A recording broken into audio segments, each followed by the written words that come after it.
Alright, here we are, working on the GMC. Pulled out the automatic locking hub. I don't know if that's great. It doesn't sound too great. There's a little bit of play. I know it's supposed to have some, but that's not my main concern. I don't know if you guys understand how to do this, but you take this hub off. You've got a retainer clip that's caught behind this, that's pressed. It's got a spring. You have to push the spring in. Whoops, there you go. Push the spring in to get to that retainer clip. Pull it off, that whole assembly will come out. There's a little metal cover here that hangs out on top. Once you get all that out of the way, you pull this out. It exposes this. You have to squeeze it to bring it in to that groove so that you can slide the assembly out. Then you have right down there's a small groove and there's a snap ring. So let's focus the camera here on the back. There we go. So there is 2 spindle nuts you have, and as you can see, this one's loose. I just got to it, and it's that loose. FYI, it is absolutely not supposed to be that way.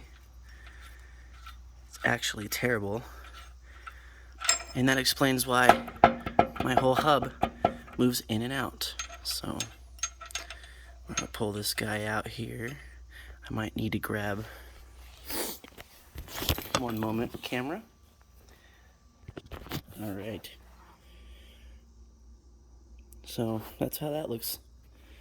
You have a specific nut you're supposed to buy to get that off, but obviously I didn't need to get it off. It was already loose. Very greasy, very gross. And then in there, you've got another washer, but this one is your bearing load washer, bearing preload washer. It seats specifically in a certain spot, and I'm having a hard time believing that this one was done right, or that it's been coming apart for a long time. So I'm gonna get that out of there now. Okay, so you just pull it out. These extra long needle nose are amazing. It's just got a bunch of holes in it. There we go. And those holes are supposed to seat on a pin, but I'm not seeing the pin. I'll have to wipe it off and take a look. So here's that. Now all this is gonna get cleaned properly, so I'm not too worried about using a dirty rag right now. Holy shit, that one's loose too. God damn. Yeah, that's terrible. That's why there's the pin ground down. There's no pin anymore. It's right there. You can kind of see it when the phone focuses for a second.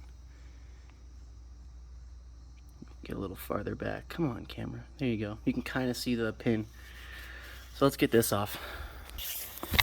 Okay, phone's back. This is that socket I was talking about. I ended up getting a little bit of a fancier one.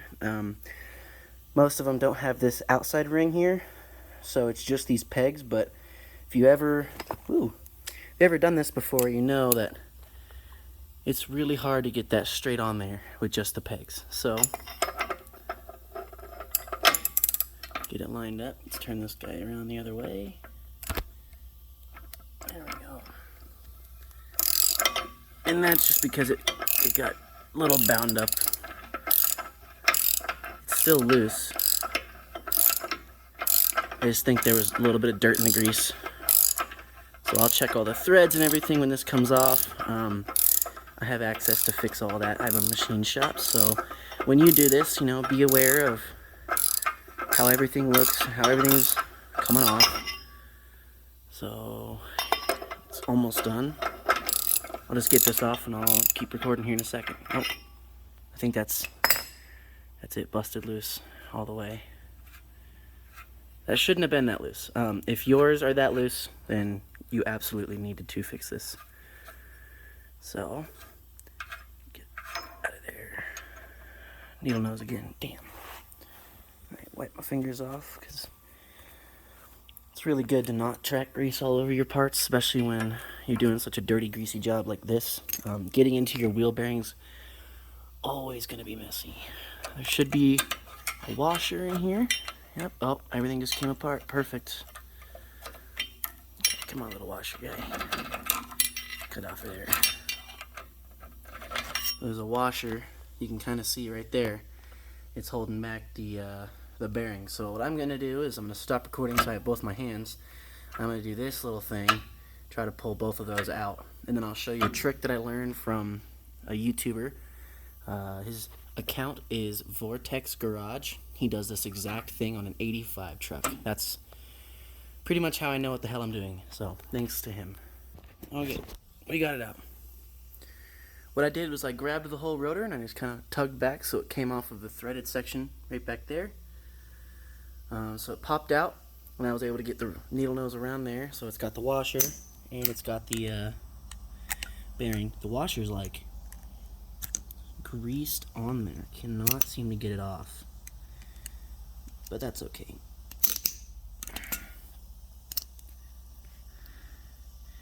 This bearing doesn't seem too bad, but it has a little bit of wiggle in the middle. But otherwise, it looks pretty good still. I'm not going to reuse it. I got all new stuff, but doesn't have any like major play. None of the rollers seem to be stuck, but there's definitely back and forth and up and down pretty good on this. So it doesn't grind because all this is still sealed off pretty well. But I'd say it's been worn since factory. This truck hasn't really been maintained too well. It was a Texas truck, so that's good. No rust. Been pretty easy working on it so far. But it was an old man, and I believe it was just neglected. Just driven in the morning to get like bagels or something and parked it in the garage. Barely used.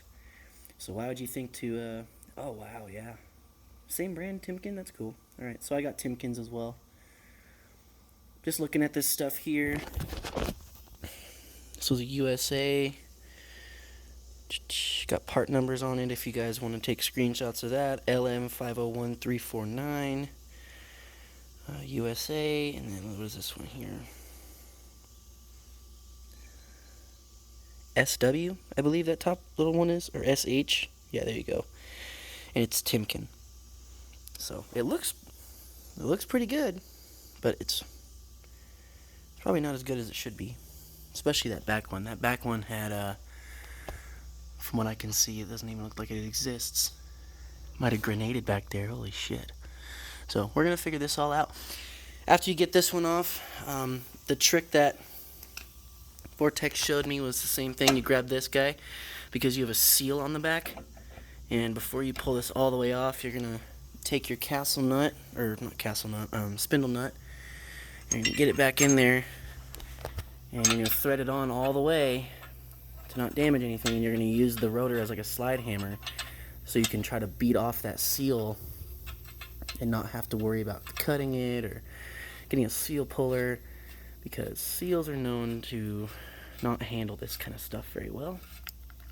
They fall apart, takes more time away, and you're already right here. Rotor isn't off yet. Why not just do it this way? So I'm gonna get this threaded on and I'll record it. All right, see what I can do for a setup. Let's kind of see what I'm about to do here.